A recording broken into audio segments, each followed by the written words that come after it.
First, I will present the main model that I investigate, which are random tessellations, and then I will present the main problem where I investigate extremes on such models, and I will conclude with the so-called notion of extremal index. So the model that I consider are random tessellations, which are partition of a space, an Euclidean space, into random polytopes and equal to cells. And concretely in this talk, I will only consider two random tessellations, which are Poisson-Voronoi and Poisson-Delaunay.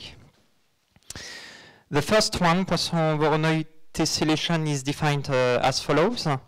We first need to generate such a model to consider a Poisson point process in RD, which is a random set of points. And with each point small x of the Poisson point process, we consider the portion of the space in green where we are close to x than the other points of the Poisson point process. And this is the so-called Voronoi cell with nucleus x. And in particular, this is a polytope. The family of these cells generates a partition of the space into random polytopes, which is the Poisson-Voronoi tessellation. So here I have depicted such a model. I consider a point process, a Poisson point process, which is the family of black points, and for a point small x, the associated Voronoi cell is colored in blue, and the family of these polytopes is the Poisson-Voronoi tessellation. Notation that I will use is the following. For each cell of the Poisson-Voronoi tessellation, I associate a point to have an indexation, and this point is defined as the nucleus of the cell.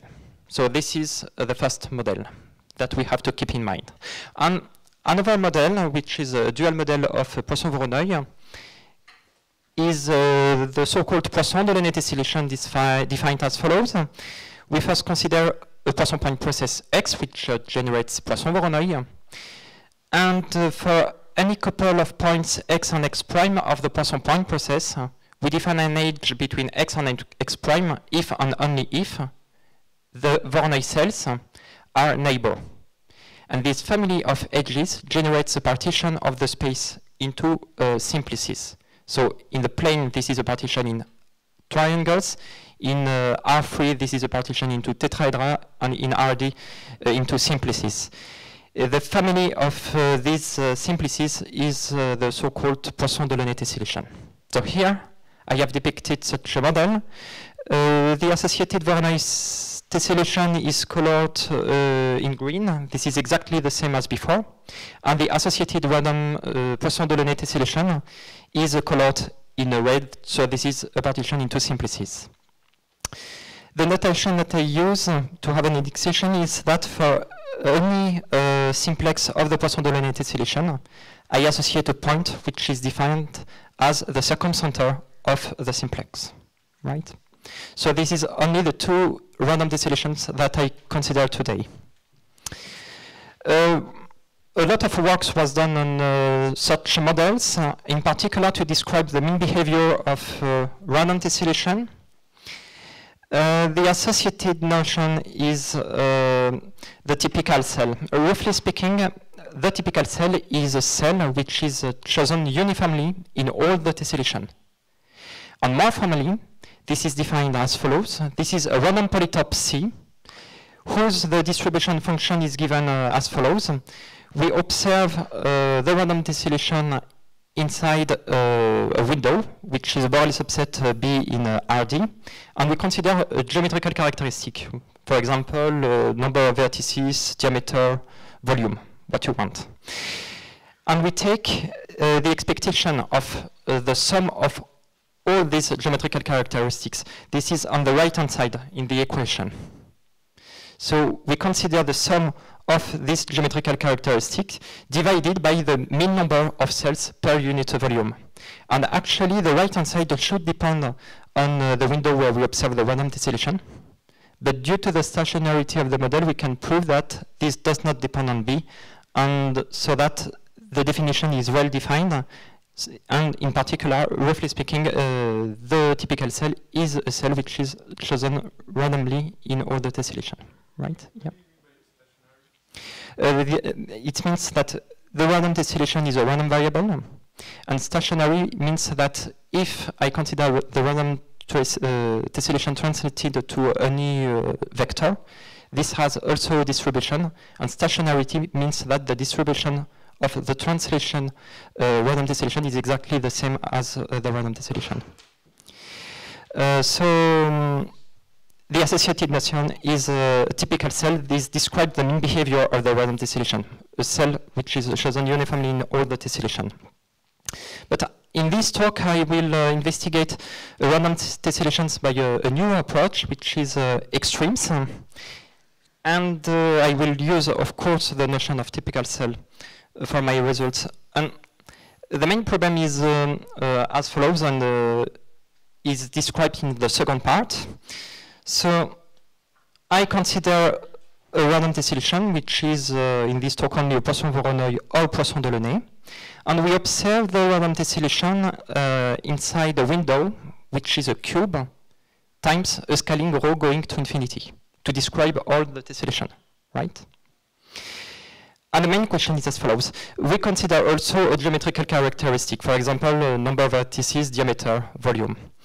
And the main question is, what is the distribution of the maximum of the geometrical characteristic over all cells inside the window? So I mean that for any cell of the random tessellation, we associate a random variable, which is the geometrical characteristic of the cell, and we take the maximum of this geometrical characteristic when the size of the window goes to infinity to describe all the tessellation. In particular, in this figure, I have colored in green the Voronoi cell, which maximizes the area. This area is a random variable, and what is the distribution of such a random variable? Of course, when the size of the window goes to infinity, in general, this random variable converges to the degenerate limit, which is infinity. And more interesting is to know what is the order of this maximum with respect to the size of the window. So, concretely, and this is classical in extreme value theory, we have to find two parameters, A and B, such that the probability that the maximum is lower than A t plus B rho converges to a non-degenerate limit. Roughly speaking, B is a kind of a position parameter, a kind of expectation, and B is a kind of dispersive parameter, for example, variance. Such an approach that I started when I was a PhD thesis of Pierre Calca allows us to have many applications. Here I quote three applications. The first one is that it can describe the regularity of the tessellation to know if there are elongated cells or not. Another application concerns discrimination of point processes on tessellations. I mean that we could consider the following problem. We have a point process where we do not know if it is Poisson, and we could consider the associated random tessellation, for example, Voronoi or Delaunay. And we could investigate many extremes on this random tessellation. And with this approach, we could recognize if the underlying point process is Poisson or not. So this discriminate point process. And finally, third application is Poisson-Voronoi approximation, which is widely used in image analysis, and which consists in discretizing a convex body in blue, which is a convex compact in RD, completely deterministic, by a random approximation, which is defined as the union of the Voronoi cells with nucleus inside the convex body. And this random approximation is colored here in green. Now, a lot of results was established on this Poisson-Voronoi approximation. For example, the expectation of the volume of the random approximation, computation of variances, central limit theorem.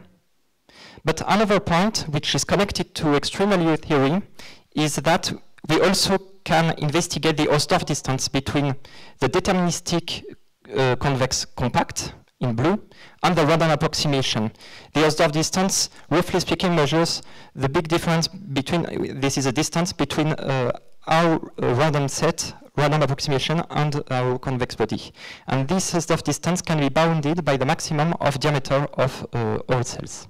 So that if we investigate such extreme, this allows us to provide an upper bound for the stuff distance, and in particular to measure the quality of this random approximation. Right? The main difficulty is that what is classical in extreme value theory is to consider a sequence of random variables, x1, x2, x3, which are independent.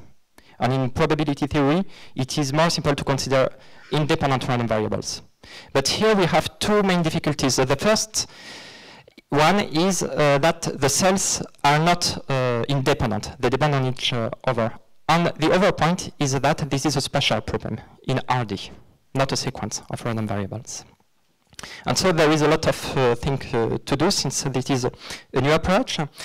When I was a PhD thesis student, I established a general theorem and to investigate the extremes. And to do it, to have a suitable order of the maximum, we have to consider a threshold V rho, which depends on the size of the window, and defined as A rho t plus B rho. This is the same thing as before in the previous slide.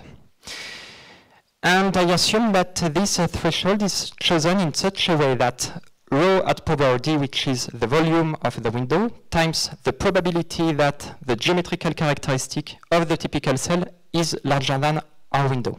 And I assume that this quantity converges to tau. So roughly speaking, tau is the mean number of excelencies. I mean that this is rho at power d, which is the mean number of cells, times the probability that we have an excellence. So this is the mean number of excelencies. And to compute some extremes of Poisson-Voronoi or Poisson-Delaunay tessellation, we also need to consider a condition which is also classical in extreme value theory, and that I extend in the context of stochastic geometry. This condition is as follows. This is the local correlation condition. And I assume that up to a multiplicative number, which is rho at power d divided by a logarithm, I consider any couple of cells, C1, C2 of the random tessellation, just under the sum, C1, C2. And I assume that these cells are very, very close in the sense that they belong to a cube of a volume logarithm of rho at power d. So they belong to a very, very small subcube compared to the window where we observe the tessellation, which is of volume rho at power d. So here I consider a couple of cells which are very in the same neighborhood. And I consider the event where we have simultaneously, in the indicator function, we have simultaneously the fact that the geometrical characteristics of these two cells are larger than the threshold. And I count the number of such events. And the local correlation condition is to assume that such event cannot be realized with high probability. So, roughly speaking, this local correlation condition means that with high probability we cannot obtain two neighbor cells which are excelencies. That is to say, the excelencies are very, very isolated. And under such local correlation condition, we have the fact that the probability that the maximum, this is in the general theorem, is lower than our threshold converges to a number to exponential minus tau. But now we can wonder what's happened when we do not consider the local correlation condition. And actually, if we have the local correlation condition, the excelencies are isolated. When we do not assume the local correlation condition, the excelencies can be realized into clusters. And the associated notion is the so-called notion of extremal index. And I described such a quantity in the last part of my talk. So here I first establish a general proposition which allows us to define the extremal index. I assume that I consider a threshold, a V, which depends on the size of the window, and such that the mean number of excelencies converges to tau, as before. And now I claim that if we do not have the local correlation condition, however, there exists a number theta which belongs in 0, 1, such that the probability that the maximum is lower than the threshold converges to exponential minus tau times a number theta, provided that the limit exists. So here I have 3 remarks. First, we refine the same result as before, where theta equals 1 when the local correlation condition holds.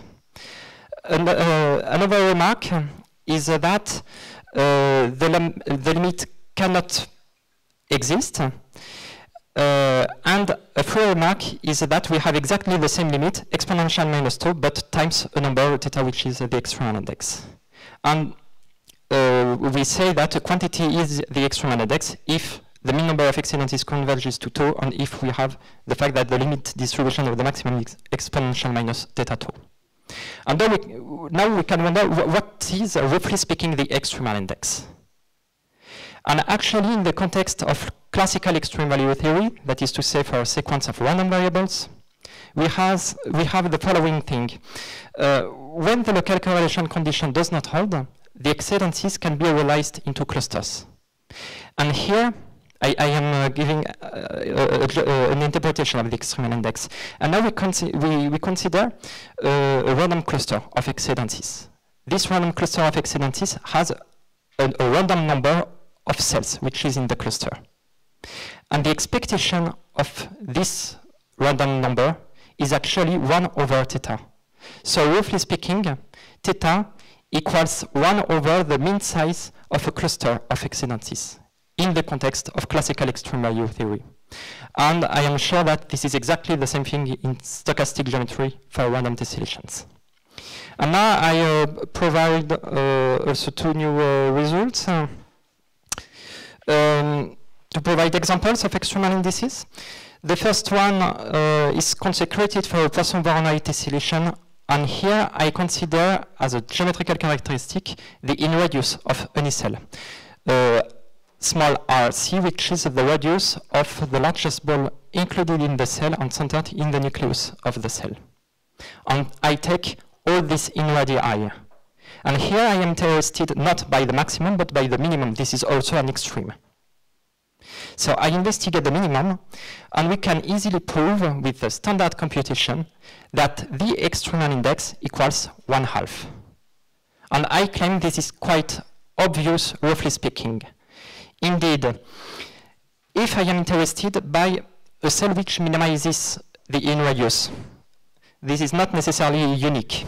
Here, in gray, I have colored in the triangle the cell which minimizes the in-radius. And actually, this is exactly the same thing for one of its neighbors just behind.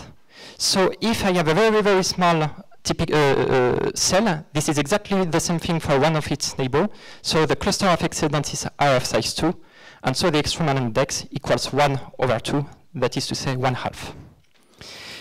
Another non-trivial example on quite hard is when I consider a Poisson-Delaunay tessellation and where the geometrical characteristic is the circumradius of the cell, which is the radius of the smallest ball containing the cell. And I am interested by the maximum. And in this context, we can compute with a standard computation that the extremal index equals 1 1/2 and 35 over 128 in the third dimension. Here, this is not obvious that these extremal indices equal these values. And actually, I also depicted in gray here in the triangle the Delaunay cell which maximizes the circumradius. And we can observe that in the neighborhood of these cells, we have also very, very large cells. And actually, with this standard computation, we can prove that the mean size of a cluster of exceedances is equals 2. But this is not obvious. And now, I conclude with some work in progress. I am working with Christian Robert, who is a professor in Lyon 1, and we have established 2 new results. The first one is that we have provided a new characterization of the extremal index, which is not based on classical block and run estimators appearing in the classical extreme value theory. This allows us to describe a new interpretation of the extremal index, completely new. And another point is that we also we have done a simulation and estimation for the extremal index and the cluster size distribution. Thank you for your attention.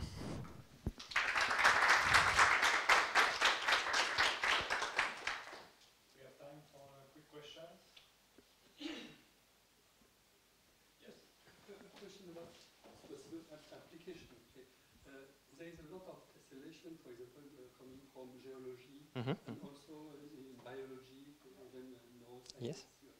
They look like that. So have you tried to apply? Yeah, no, not for the moment. For the moment, my results are only theoretical, but I am interested to have applications of such models, of course, yes.